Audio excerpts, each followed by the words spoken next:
So anyway, I got this little dog. His name is Ozzy. We've been together for 10 years. He's a Chihuahua miniature Doberman Chihuahua mix. So I got this like miniature pinscher Chihuahua mix, right? And he's smart, he's cute, he's a lap dog, and then he's also a guard dog. All what you would imagine a Chihuahua and a miniature pinscher mix would be. And they're very cute. You can look them up. It's a true breed. Anyway, so I got this miniature pinscher Chihuahua dog, and we've been together for 10 years now.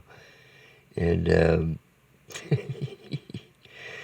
he's, he's just as cute as the day I met him. I don't know. It's just whatever.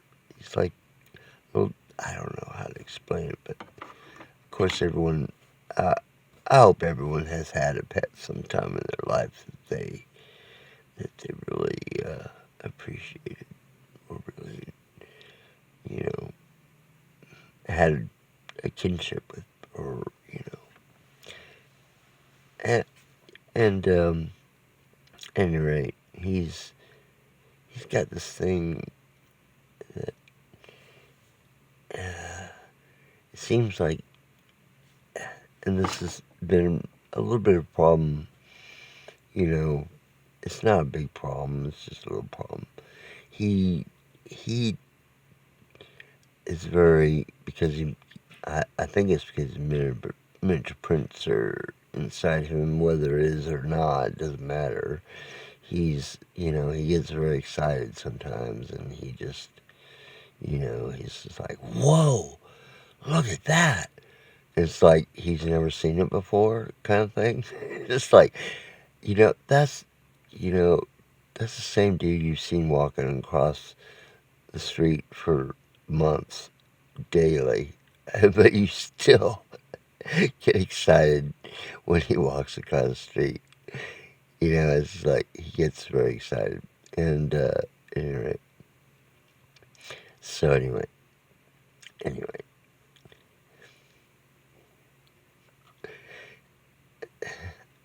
I'm not sure what happened, but I'm sharing a story because I like other people when they share, personal stories. So, anyway, my little doggy, I think he hurt his throat. I think he got excited and and pulled too hard on his collar and went after, you know, but he's getting older, so it's like I think he fucking hurt his throat. I took him to the vet, and the vet said, "Oh," and this is a small town vet, dude. This guy is like, whoo. He's not old. He's not ancient. He's just, oh my gosh. This guy has like got the haircut, and he's got the clothes, and he's got, a shelf full of, little boxes of all different types. And he's got a bleach blonde, platinum haired blonde wife. And I'm with my friend Scotty, who has lived in this town his whole life. And Scotty's teasing this guy. He's just like, "Oh, I remember you. You were tall and thin, and you still got the same haircut." And Scotty's like, Scotty's just like straight up, it's just like, he just says what he wants. And then I find out I find out that his secretary, his associate, the woman behind the counter making the appointments, is, and I get it. I give a quick glance to her, and she's like a platinum blonde, right? I mean, it's just like, but she's like, I don't know, she's probably 65 or something like that. But anyway, to back up a moment, and this is all gonna, I'll make sense of it in the end here. We drove up. I live in this really small town. It's like, oh my God, there's no doctor, but there is a vet. So it's like, but anyway, we drive up, and Sky said, "Oh, this is the vet for Nixon." And Sky's lived here forever, and this guy has been here forever, and this place is like, it's small, but that's all right. It's all right. It's all right. It's a small town. I mean, small town. Anyway, I've lived in different sized towns. Anyway, so, and I'm not making fun or nothing like that. Things are things what they are. But I like to tell stories, and I like other people's stories. Anyway, so we drive up on this place, and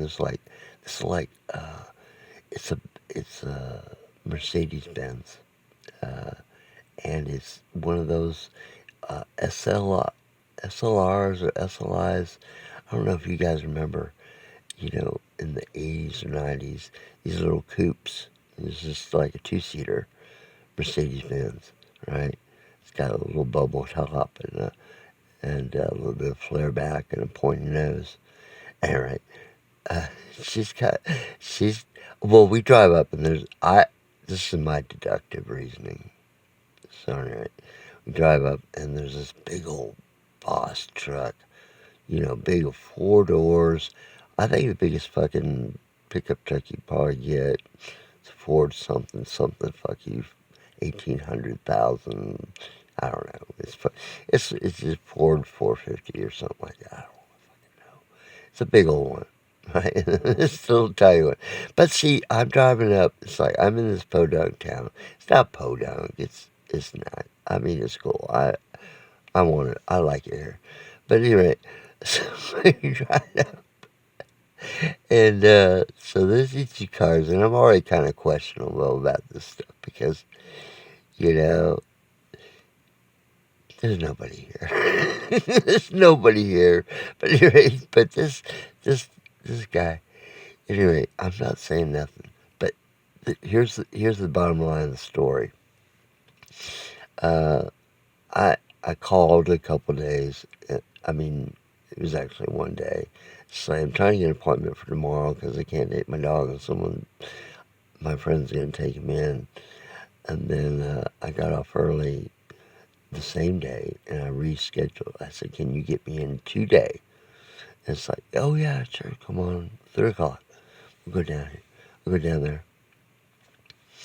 And the sad part of the story is that after about 7 days, my dog's still making that little gaggy.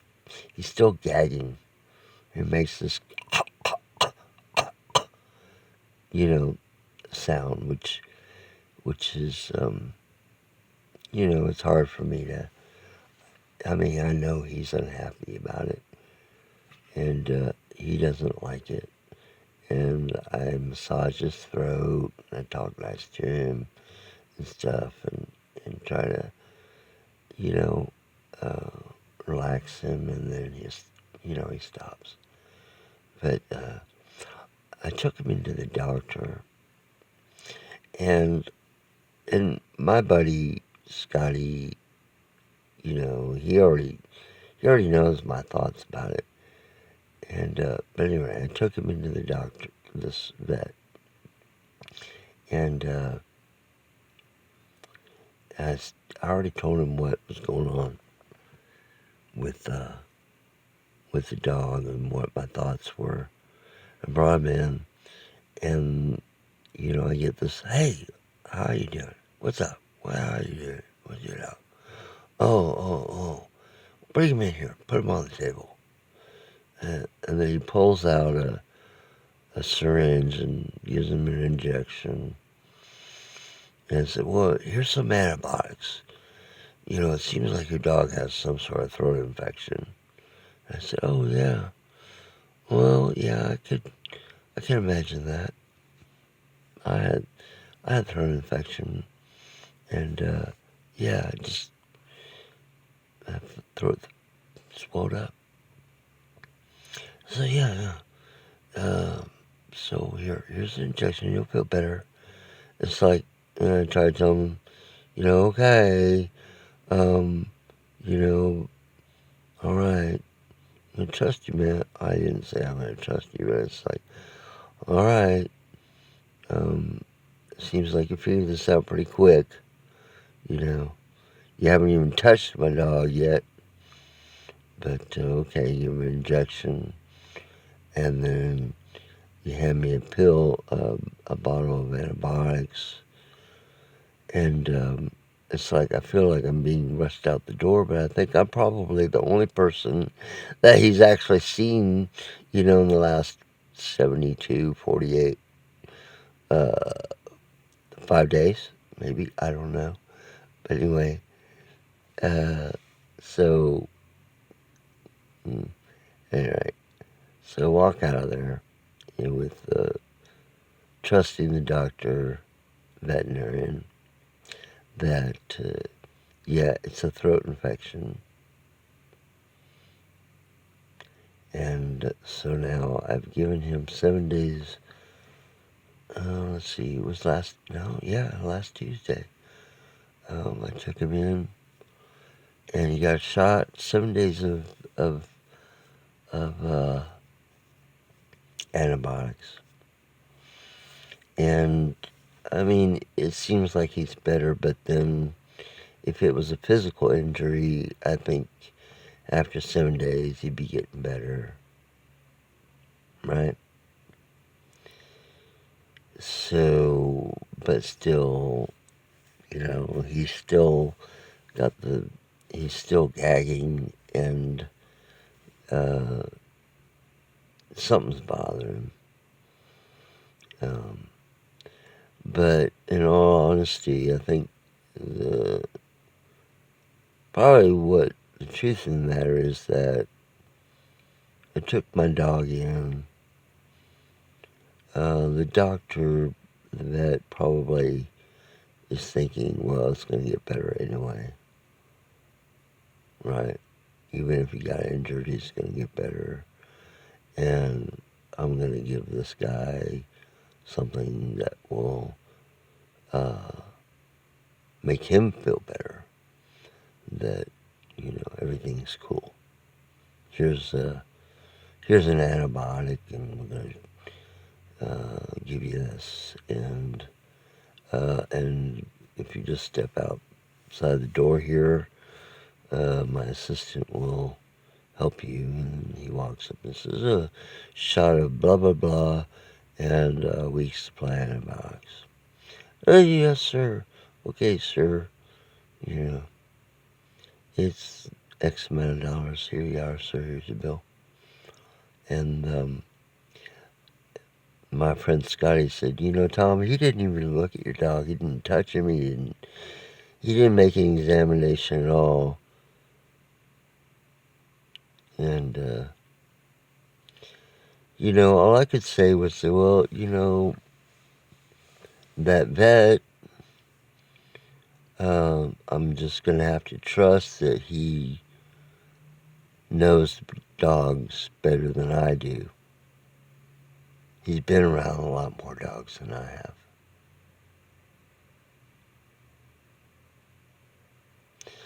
So I guess that vet should be trustworthy, and I really shouldn't have any questions about him.